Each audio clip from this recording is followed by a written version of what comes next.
kesempatan ini, kami akan menjelaskan terkait dengan ungkapan kasus yang sudah dilakukan oleh Direktorat Tindak Pidana Cyber Baris Krim Polri, yang ini merupakan hasil penyelidikan dan aduan dari masyarakat serta aduan dari Kejaksaan Agung atas terjadinya SMS blast phishing e-tilang palsu yang ini kita lakukan secara berkelanjutan.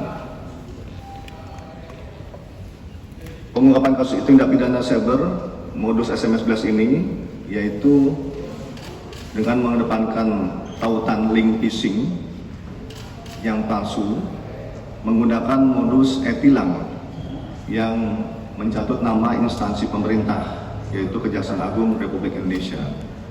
Ungkapan ini bermula dari adanya laporan pengaduan masyarakat dari Kejaksaan Agung nomor B-693-E-E-3-12-2025 tanggal 9 Desember 2025. Dalam laporan tersebut diketahui beredar 11 tautan phishing yang tampilannya menyerupai website resmi pembayaran e-tilang milik Kejaksaan Agung RI dengan URL asli https tilang.kejaksaan.go.id.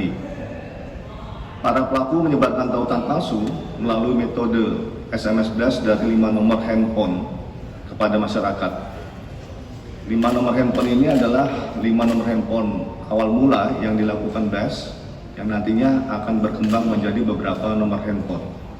Selain itu, kami juga menerima laporan polisi dengan modus operandi yang serupa di wilayah hukum Polda Sulawesi Tengah dengan laporan polisi nomor LP-B-16-12-Romawi-2025 SPKT Polresta Palu, Polda Sulawesi Tengah, tanggal 11 Desember 2025. Kronologis kejadian yang dialami korban, yaitu korban menerima SMS dari nomor tidak dikenal, yaitu 082326 sekian, yang memberitahukan adanya tagihan denda pelanggaran lalu lintas disertai sebuah tautan. Kemudian tautan tersebut diklik oleh korban dan korban diarahkan ke situs e-tilang palsu yang tampilannya sangat mirip dengan situs resmi milik Kejaksaan. Karena korban meyakini website tersebut asli, korban memasukkan data pribadi dan data kartu kreditnya, sehingga terjadi transaksi debit ilegal atau unauthorized debit transaction pada kartu kredit korban sebesar 2.000 rial Arab Saudi atau setara dengan 8.800.000 rupiah. Menindaklanjuti laporan dan keresahan masyarakat tersebut, penyidik Direktorat Tindak Pidana Cyber Baris Krim Polri membuat juga laporan polisi dengan laporan LPA _33 _12 Romawi _2025 SPKT Direktorat Cyber Baris Krim Polri tanggal 19 Desember 2025 guna mendasari proses penyidikan lebih komprehensif.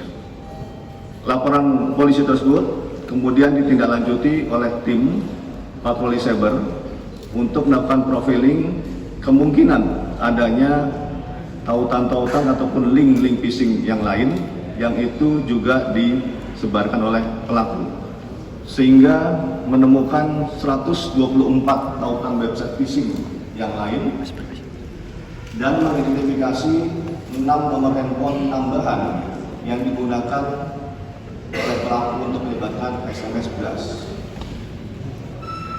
Penyidik melakukan pendalaman dan berhasil melacak para pelaku dan mengamankan 5 orang tersangka di 2 lokasi berbeda, yaitu di Jawa Tengah dan Banten. Penyidik melakukan pengembangan dan pemeriksaan terhadap kelima tersangka dan menemukan fakta bahwa kejahatan ini dikendalikan langsung oleh warga negara asing asal China yang para tersangka di Indonesia berperan sebagai kepanjangan tangan yang menerima dan menjalankan perintah dari warga negara asing asal Cina tersebut. Kelima tersangka dan perannya masing-masing adalah: 1.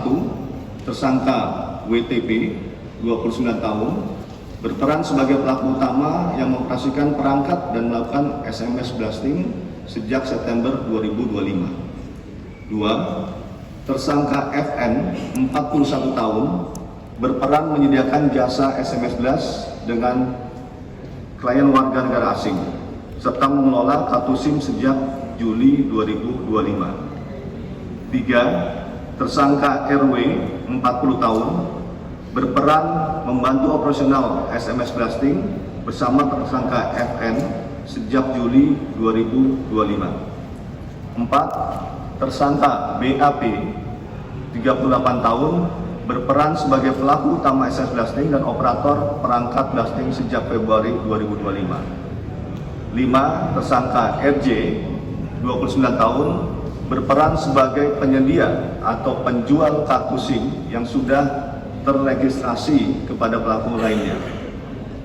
Tersangka WTP, FN, dan RW diketahui bergerak di bawah kendali warga negara asing Cina yang menggunakan akun Telegram bernama Li SK dan Daisy Q. Dalam mendukung operasionalnya di Indonesia, para pelaku dari Cina tersebut mengirimkan langsung SIM box, alat yang digunakan untuk plastik, kepada para tersangka di Indonesia. Dari 7 unit SIM box dapat diidentifikasi 2 kali pengiriman pada bulan September dan Desember 2025, dan sisanya masih dalam pendalaman penyidik. Dari bukti pengiriman, alat SIM box tersebut dikirim oleh seseorang bernama Uga dari kota Shenzhen, Guangdong, China, di mana perangkat SIM box tersebut tidak diberikan secara cuma-cuma. Biaya pengadaannya ditalangi warga negara asing Cina, dan pembayaran alat SIM box tersebut dilakukan dengan pemotongan komisi yang diterima oleh para tersangka, yang kalau kita nilai harga SIM box itu sekitar 4 juta rupiah satu SIM box. Operasionalnya adalah pelaku warga negara asing Cina mengendalikan warga negara Indonesia sebagai pelaku yang di Indonesia untuk memasang kartu-kartu SIM ke dalam SIM box atau modem pool. Kemudian sistem tersebut dikendalikan dengan jarak jauh atau auto remote dari China. Tersangka di Indonesia hanya perlu membuka sebuah aplikasi bernama DVS, Terminal Vendor System, yang melalui aplikasi inilah para tersangka dapat memantau jumlah SMS blast yang berhasil terkirim dan yang gagal. Dalam satu hari, perangkat SIM box yang dioperasionalkan oleh para tersangka mampu mengirimkan SMS phishing kepada 3.000 nomor handphone.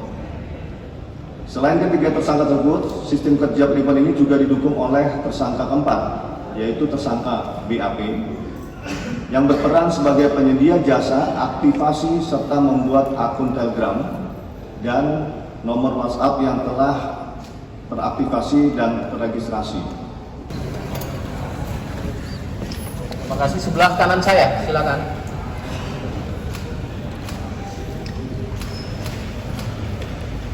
Terima kasih.